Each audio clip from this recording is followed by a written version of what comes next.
Nagbigay ng update si Neil Arce tungkol sa mga kaganapan ngayon sa buhay ng kanyang asawang si Angel Locsin.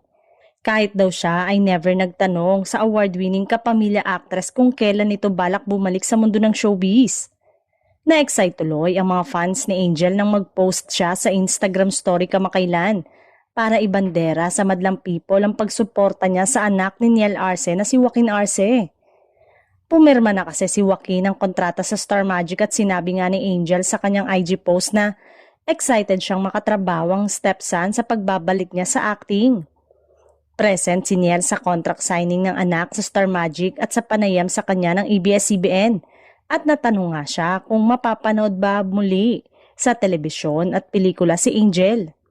Kung ano ang gusto niyang gawin as long as tama. She has my support. Pahayag pa ni Niel sa naturang interview. Ayon pa kay Niel, ini-enjoy daw ngayon ng kanyang misis ang pagiging gamer. I think everyone knows that she's into gaming.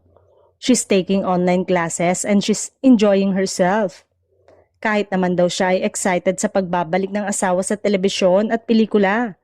I'm her husband, lover, everything, and I'm also a fan.